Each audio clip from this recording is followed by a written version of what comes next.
இன்றைக்கி மார்னிங் பிரேக்ஃபாஸ்ட்டுக்கு பச்சை பட்டாணி, காலிஃப்ளவர், உருளைக்கிழங்குலாம் போட்டு ஒரு கிரேவி தான் பண்ணியிருந்தேன். ஒயிட் குருமா செம்ம டேஸ்ட்டாக இருந்தது. அதை உங்க கூட ஷேர் பண்ணியிருக்கேன்.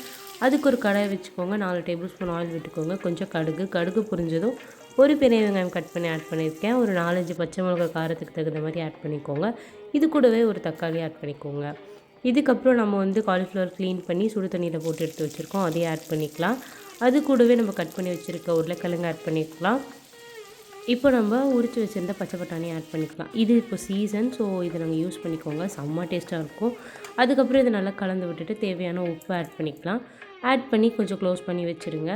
இப்போ நம்ம இதுக்கு தேவையான தேங்காய் அரைச்சிடலாம். ஒரு மூடி தேங்காய் எடுத்திருக்கேன். அது கூட 2 பட்டை, 2 லவங்கம் ஆட் பண்ணிக்கோங்க. 1/2 டேபிள் ஸ்பூன் அளவுக்கு சோம்பு ஆட் பண்ணிக்கோங்க. இது கூடவே 4 பல்லு பூண்டு, 2 துண்டு இஞ்சி ஆட் பண்ணிக்கோங்க.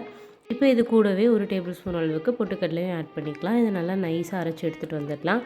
இது நல்லா பேஸ்ட் மாதிரி அரைஞ்சதும் இதை நம்ம அந்த காய்கறியோடு ஆட் பண்ணிடலாம். இதுக்கு கூடவே தேவையான அளவு தண்ணி ஆட் பண்ணிக்கோங்க.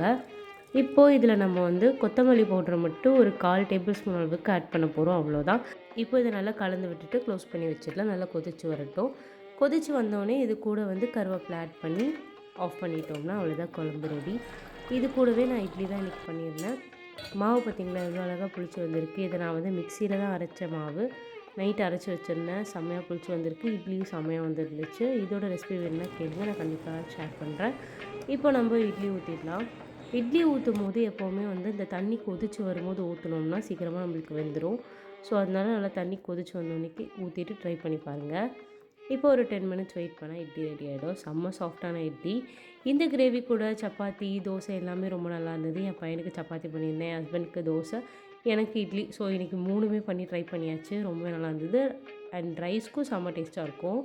ஸோ நீங்களும் வீட்டில் ட்ரை பண்ணி பாருங்கள். ட்ரை பண்ணி பார்த்துட்டு எப்படி இருக்குன்னு மறக்காமல் கமெண்ட் பாக்ஸில் கமெண்ட் பண்ணுங்கள். இட்லி பார்த்திங்களா செம்ம சாஃப்டாக இருக்குல்ல.